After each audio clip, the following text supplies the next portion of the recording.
साथियों नमस्कार। मैं विकास कुमार। सभी साथी जुड़ जाइए। सभी साथी जुड़ जाइए। मैं अपने वादे के मुताबिक आपसे रूबरू होने आया हूँ। साथियों, आप जिस भर्ती की तलाश कर रहे हो, आप जिस भर्ती के लिए कुछ सोच रहे हो, आप जिस भर्ती के लिए 2 साल से इंतज़ार कर रहे हो, ज़्यादा से ज़्यादा ऐड हो जाइए,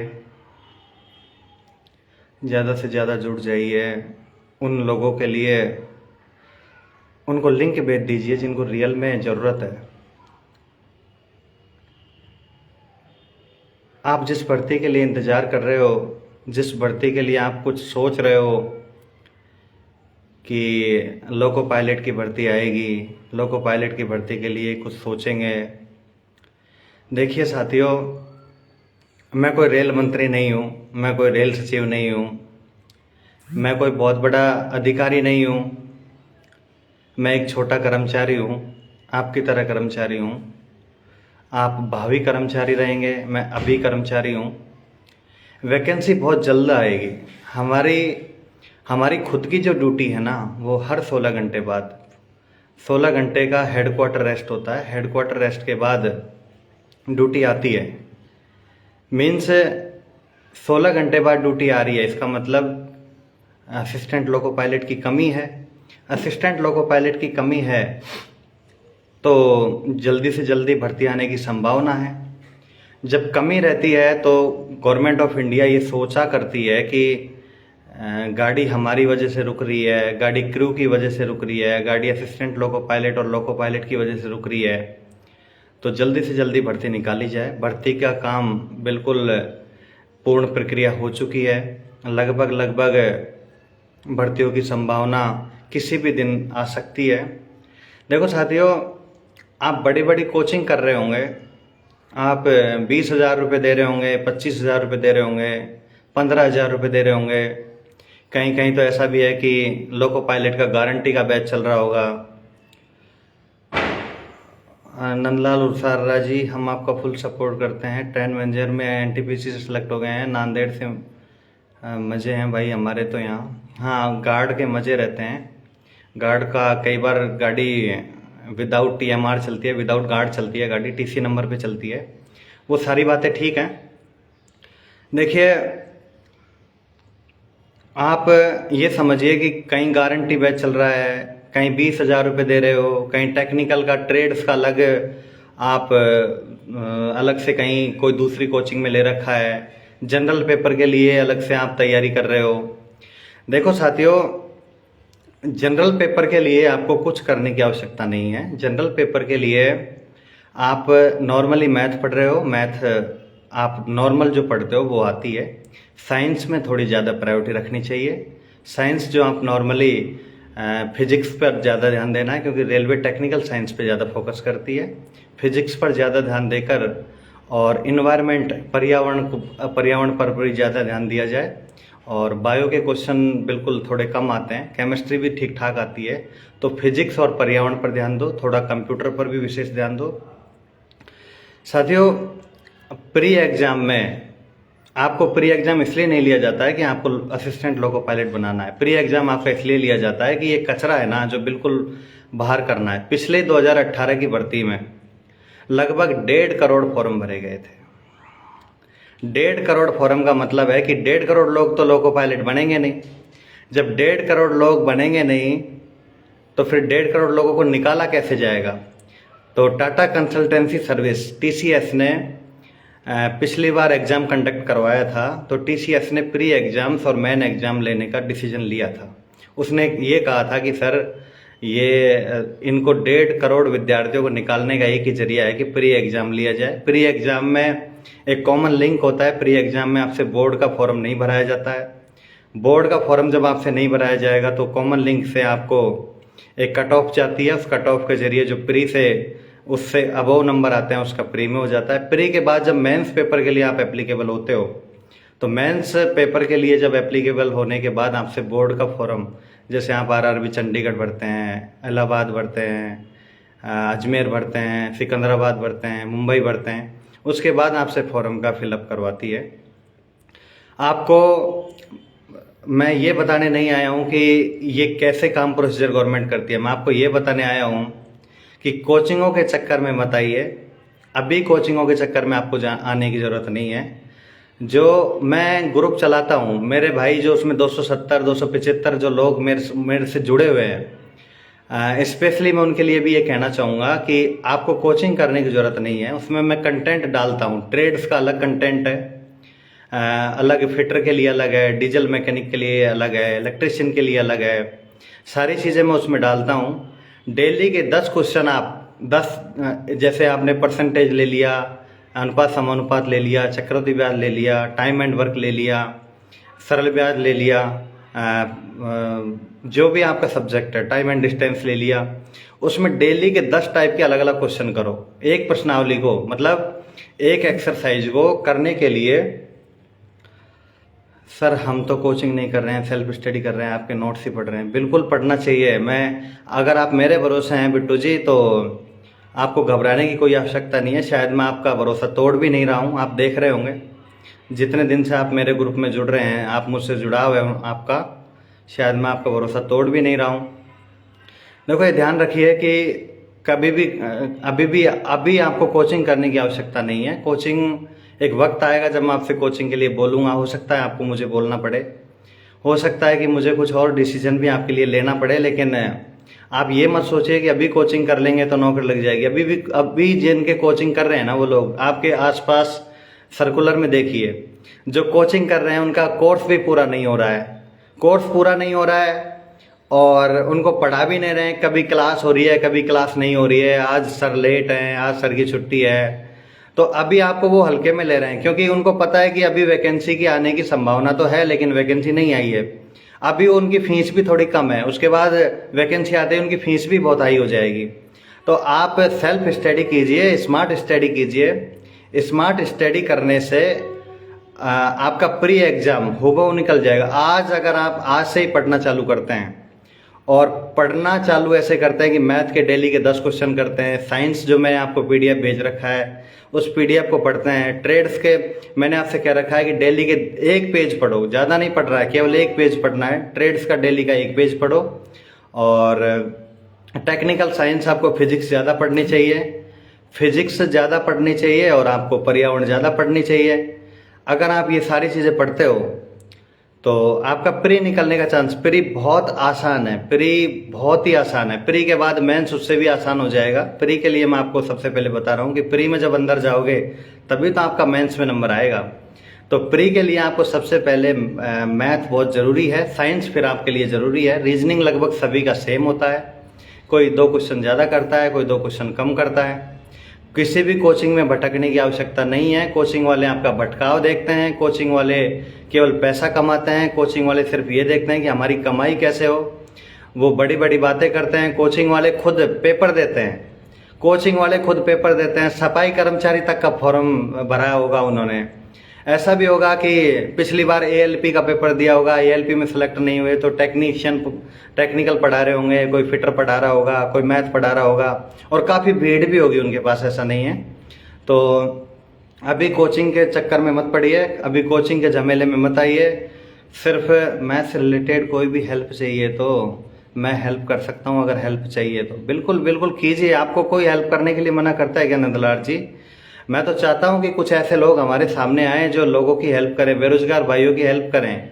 मैं इसीलिए ग्रुप में कंटेंट डालता हूं, मैं इसीलिए ये सोचा करता हूं कि कोई तो ऐसा होना चाहिए जो इनके लिए आगे खड़ा हो, कोई तो ऐसा होना चाहिए कि कोई इनके लिए आगे आए। कोई ज़रूरी थोड़ी है कि मैं इनकी हेल्प करूँ। आप सभी लोग जब नौकरी करते हैं, आप लोग एलिजिबल हैं, तो इन बेरोजगार भाइयों की मदद कीजिए। ऐसा नहीं है कि मैं ही इनकी हेल्प करने के लिए हूँ। पूरा समाज, पूरे लोग, पूरी सोसाइटी, पूरे 36 कौम, सारे लोग सर्विस करते हैं। सोशल मीडिया के जरिए ग्रुप बनाइए, टेलीग्राम बनाइए, लोगों से जुड़ाव रखिए, अपने आप लोग आपके पास आएंगे। आप खूब हेल्प कीजिए, आप में कैपेबिलिटी हो तो खूब, मुझे कोई प्रॉब्लम नहीं है।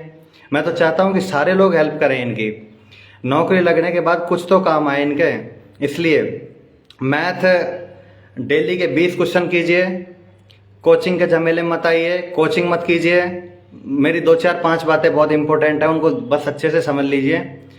कोचिंग वाले भी इतना ही जानते हैं जितना आपको पढ़ाते हैं। कोचिंग वालों को भी केवल इतना ही आता है कि कल की क्लास में ये पढ़ाना है। मैंने 5 साल कोचिंग करवाई है, मैंने 5 साल ज़्यादा बता दिया होगा, 4 साढ़े 4 साल कोचिंग करवाई है। नौकरी लगने के चक्कर में मेरी कोचिंग बंद हो गई है।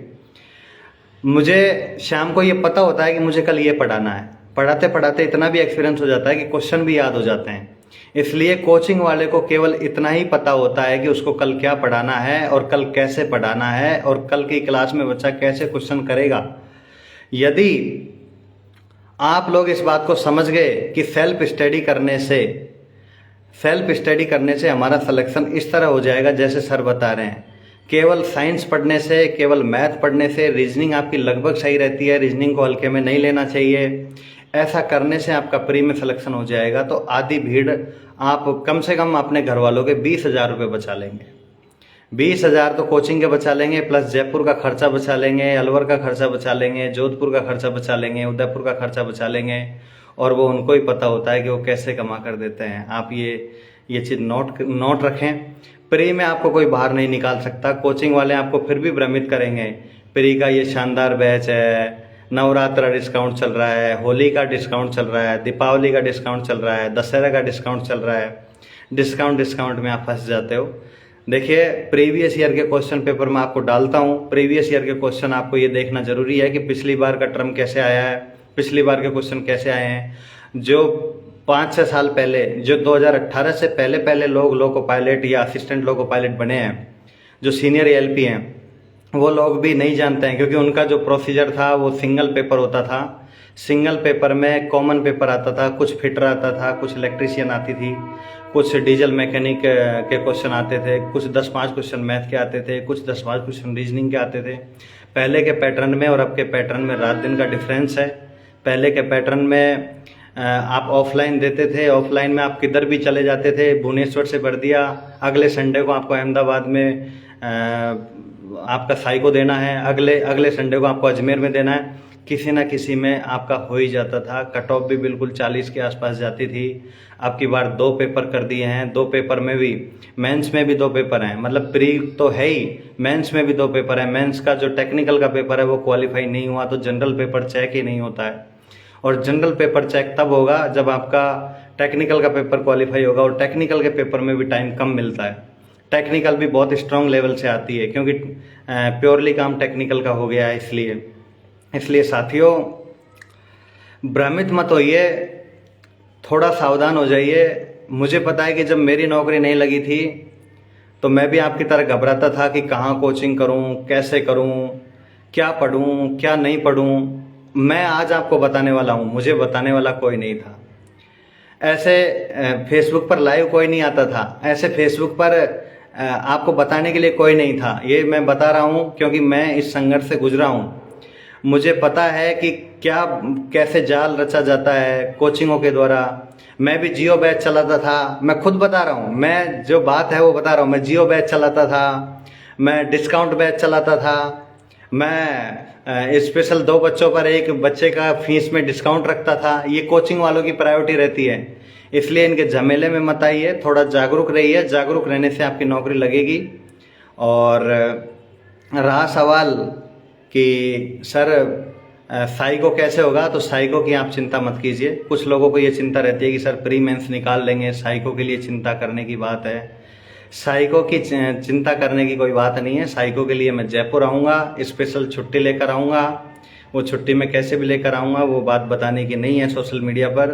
वो जैसे भी मैं छुट्टी लेकर आऊँगा, मैं जयपुर आपके लिए ज़रूर साइको का, क्योंकि 2018 के बाद साइको के लिए भी नया पैटर्न लागू किया है। ऑनलाइन साइको होता है, पहले जैसा साइको भी नहीं रहा, पेपर पेन पे साइको कर लिया।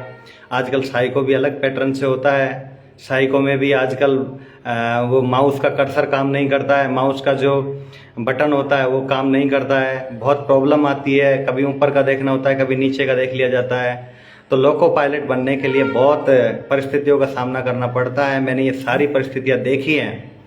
मैं इन परिस्थितियों को भली भांति जानता हूँ। मुझे पता है कि 20,000 रुपये कोचिंग में कैसे दिए जाते हैं। 2-3 इंस्टॉलमेंट में 20,000 रुपये दिए जाते हैं। कमरे का किराया 5,000 रुपये रहता है, प्लस बिजली का बिल रहता है, तो उसको भी कैसे कैसे भरते हैं घर वाले, इस बात को मैं भी जानता हूँ। थोड़ा सा संघर्षशील बनिए, थोड़ा सा समझिए, थोड़ा परखिए। मैं ये भी कहना चाहूँगा आपसे कि इतना बड़ा भी काम नहीं है और इतना सिंपल काम भी नहीं है।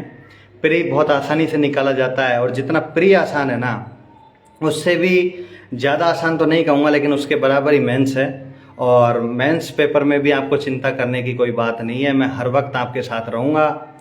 और मैं समय समय पर यह भी कहना चाहूँगा, जो ऑनलाइन देख रहे हैं, जो आज मेरे साथ जुड़ रहे हैं, चाहे वो किसी भी डिपार्टमेंट में सर्विस करते हो, चाहे कहीं भी हो, वो बेरोजगार भाइयों के लिए आगे आते रहें, बेरोजगार भाइयों के लिए मदद करते रहें। किसी भी वैकेंसी में उनकी ज़रूरत पड़ सकती है। उनका मोटिवेशन बेरोजगार भाइयों को अलग करता है, बेरोजगार भाइयों के लिए एक बहुत बड़ी शक्ति प्रदान करता है। अरे पेपर में लिखने कोई नहीं जाता है। पेपर में ना मैं लिखने जाऊंगा, ना आप लिखने जाएंगे, ना भगवान लिखने जाएगा। पेपर में लिखता वही बेरोजगार बालक है, बेरोजगार स्टूडेंट ही पेपर में लिखता है। लेकिन आपकी प्रबल शक्ति, आपका मोटिवेशन, आपकी सोच और आपका मोटिवेशनल पावर उनको एक शक्ति प्रदान करता है। एक चीज़ का ये ध्यान रखिए कि कम से कम किसी की हेल्प नहीं कर सकते हो तो उसको डीमोटिवेट मत कीजिए। उसको वो करने दीजिए जो वो करना चाहता है। महेश मीणा ककरोड़ा, आपने भी वही काम किया। कौन सा काम किया सर? महेश मीणा ककरोड़ा जी, मैंने भी वही काम किया। मुझे पता है सभी लोग ऐसे ही करते हैं। मैं कोचिंगों में पढ़ाता था तो मैंने ये काम किया है, मुझे पता है।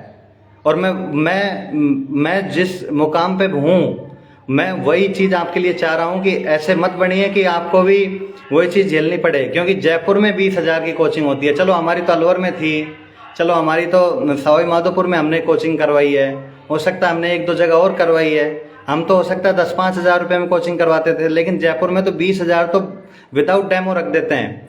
20,000 के लिए सबसे पहले 20,000 चाहिए उनको, 20,000 के बाद उनकी क्लास होगी। ऐसा नहीं है। आप लोग 20,000 रुपये बहुत बड़े बनते हैं। 20,000 रुपये एक सैलरी मिलती है, 20,000 रुपये। जब फैक्ट्री में, मैंने फैक्ट्री में भी काम किया है। जब कोरोना में लोग सो रहे थे तो मैंने फैक्ट्री में काम किया है। 10 घंटे फैक्ट्री में काम करने के बाद 12,000 रुपये मिलते हैं। 28 दिन के 12,000 रुपये मिलते हैं। 12,000 रुपये में भी किसी दिन एब्सेंट रह गए तो 500 रुपये काट लेता है। ये 20,000 रुपये बहुत बड़ी पावर होती है। 20,000 ही बहुत बड़ी पावर नहीं है।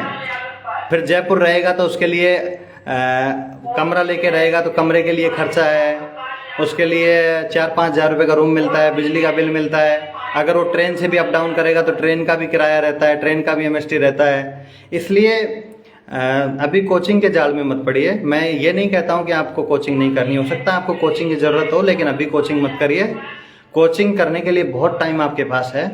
जोश ही जोश में कोचिंग अभी आप लगा लेते हो कि लोको पायलट बनना है, लेकिन वो कोर्स भी पूरा नहीं करा पाते हैं और आपका पैसा भी डूब जाता है। इसलिए सावधान रहने की आपको ज़रूरत है। पढ़िए, आपका निश्चित रूप से सिलेक्शन है। आप निश्चित रूप से सिलेक्शन के भागीदार हैं। जब मैं इतना संघर्ष करने के बाद लग सकता हूँ तो आप तो लग ही सकते हैं। आप तो मुझसे भी ज़्यादा टैलेंटेड पर्सन हैं। और मेरा कोई इरादा नहीं है कि मैं आप लोगों को भ्रमित करूं। मेरा कोई ऐसा इरादा नहीं है कि मैं आप लोगों को कोचिंग कराऊं, पैसे कमाऊं। एक टाइम पे एक ही चीज़ होती है, नौकरी इंसान कर सकता है। मैं काफ़ी बिजी होने के बाद भी, कभी कभी ये बहुत बात नहीं बोलनी चाहिए, काफ़ी बिजी होने के बाद भी, बिजी शेड्यूल से भी आपके लिए टाइम निकालता हूँ। मेरे प्यारे विद्यार्थियों, मेरे प्यारे साथियों, आप पढ़िए, आपका निश्चित रूप से सिलेक्शन है। आपको सिलेक्शन करने की, आप ये मत सोचिए, जिस दिन मैं सेलेक्ट हुआ था ना, उस दिन मुझे ये पता नहीं था कि मैं लोको पायलट बन जाऊंगा। मैंने लास्ट डेट के दिन ये फॉर्म भरा था। मुझे ये पता था कि भाई प्री है, प्री के बाद मेंस रहेगा, मेंस के बाद साइको नहीं होता है। क्योंकि कुछ लोगों ने ये धारणा बना रखी थी कि साइको होता ही नहीं है। साइको में किसी न किसी बैटरी में फेल हो जाते हैं, हर बैटरी पास करनी पड़ती है। मैंने लास्ट डेट के दिन ये फॉर्म भर दिया था। कोचिंग की छुट्टी करके मेरा दिल्ली सेंटर आया था, प्री का दिल्ली पेपर दे के आ गया। पेपर देने के बाद दूसरे दिन फिर क्लास स्टार्ट कर दी। फिर मेंस में कोचिंग चलते चलते मेंस पेपर देने चला गया सिकंदराबाद। मेंस पेपर देने के बाद फिर जब मेंस पेपर हो गया तो फिर थोड़े दिन कोचिंग क्लोज कर दी थी। और फिर मैंने साइको के लिए सेल्फ स्टडी की थी और सेल्फ स्टडी करने के बाद फिर साइको क्लियर हुआ था। तो जिस दिन सिलेक्शन होता है उस दिन पता नहीं चलता है।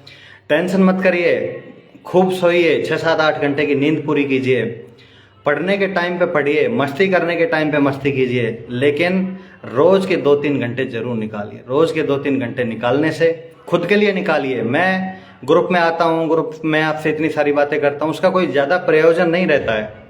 आप खुद के लिए टाइम निकालिए, 2 से 3 घंटे का टाइम निकालिए। 2 से 3 घंटा सफिशिएंट रहता है। ऐसा नहीं है कि 15 घंटे आपको पढ़ना है, 15 घंटे पढ़ना है, ऐसा नहीं है। आप 2 से 3 से 4 घंटे पढ़ लीजिए, मस्ती कीजिए, शाम को क्रिकेट खेलिए। आप जहाँ भी हैं शाम को क्रिकेट खेलिए, सुबह उठ के चाय वाय पीजिए, दिन में बढ़िया लाइब्रेरी जाइए। लाइब्रेरी का पैसा आपके पास नहीं है तो रूम पे जाइए, क्योंकि मुझे पता है कभी कभी लाइब्रेरी का पैसा भी नसीब नहीं होता है। तो रूम पे पढ़िए। रूम पे 2-3-4 घंटे पढ़ने के बाद घर वालों से एक बार बात कीजिए। अगर आप जयपुर रहते हैं, माँ बाप से एक बार बात कीजिए। माँ बाप से बात करने पर दिल हल्का हो जाता है। और 10-15 दिन में एक बार घर चले जाइए। कोचिंग के जाल में मत पड़िए कि अभी कोचिंग के लिए विकास सर ने मना किया है। और जैसे मैंने स्ट्रेटेजी बताई है कि फिजिक्स भौतिक विज्ञान पे आपको ज़्यादा ध्यान देना है और पर्यावरण पे आपको ज़्यादा ध्यान देना है। मैथ के डेली के 20 क्वेश्चन करने, आपका निश्चित रूप से सिलेक्शन होगा। तो उम्मीद है आपको मेरी बातें समझ में आई होंगी। जी बिट्टू जी, मैं ऐसे ही टाइम से टाइम आता रहूँगा। हाँ, आपकी गाइड से हम भी लोको पायलट बन जाएंगे तो बिल्कुल मैं बड़ा खुशी रहूँगा। जिस दिन आप मुझसे आके बोलेंगे सर मैं भी लोको पायलट हो गया, सर मैं भी लोको पायलट बन गया, सर मैं भी ALP बन गया, उस दिन मैं बड़ा खुश होऊंगा। उस दिन सच में मुझे बहुत बड़ी खुशी मिलेगी। ऐसा नहीं है कि आप बनेंगे नहीं, आप 100% बनेंगे। आप में दृढ़ निश्चय होना चाहिए। देखो, रेल का भी एक सपना होता है। नौकरियां सारी इंपॉर्टेंट रहती हैं। नौकरी, मुझे पता है कि नौकरी आज के ज़माने में कितनी इंपॉर्टेंट है, लेकिन रेल चलाने का भी अपना अपना एक सपना होता है।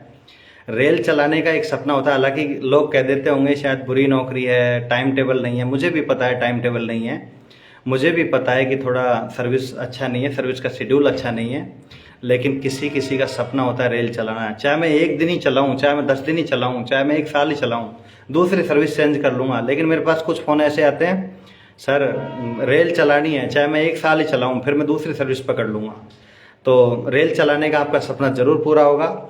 आपका सपना साकार करने की मैं पूरी कोशिश करूँगा। आप मेरे साथ जुड़े, आपका बार बार धन्यवाद। ऐसे ही आप जुड़ते रहना, ऐसे ही आप प्यार देते रहना। और तमाम जो भाई देख रहे हैं, जो सोच रहे हैं कि ये भाई क्यों टाइम वेस्ट करता है, तो मैं आपको बता दूं कि ये टाइम वेस्ट नहीं है। किसी दिन ये भी आपके साथ लोको पायलट बनकर आपके साथ गाड़ी में काम करेंगे, और गाड़ी में काम करने के बाद ये भी बोलेंगे कि विकास सर की मोटिवेशन से, विकास सर की बातों से आकर हम लोग पढ़े हैं, विकास सर ने हमको पढ़ाया है, विकास सर ने हमको मोटिवेट किया है। तो मुझे बहुत प्यारा लगेगा।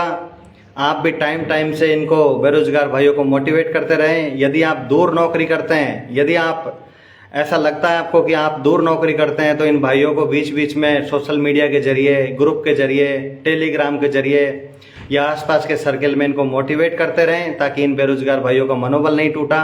क्योंकि हम भी इन्हीं में से निकल कर आए हैं, हम भी इसी तरीके की बातों से निकल कर आए हैं। हमें भी पता है कि एक बेरोजगार इंसान से कैसा क्या होता है। इन सारी बातों को आप जानते हो। आप मुझसे जुड़े, आपका बार बार धन्यवाद। ऐसे ही जुड़ते रहना, ऐसे ही मोटिवेट करते रहना, इस वीडियो को शेयर करते रहना। किसी ज़रूरतमंद भाई के पास, बिना ज़रूरतमंद के पास, ऐसा नहीं है कि मुझे कोई हाईलाइट होना है, ज़रूरतमंद आदमी के पास ये वीडियो पहुंच जाए। इसलिए इसको ज़्यादा से ज़्यादा शेयर करें, ज़्यादा से ज़्यादा इसको अपने ग्रुपों में फैलाएं, ताकि किसी ज़रूरतमंद भाई के पास पहुँचें। अगर किसी को सहायक लोको पायलट बनना है तो फिलहाल मुझसे जुड़ाव रखें, फिलहाल मुझसे संपर्क बनाए रखें। धन्यवाद, नमस्कार।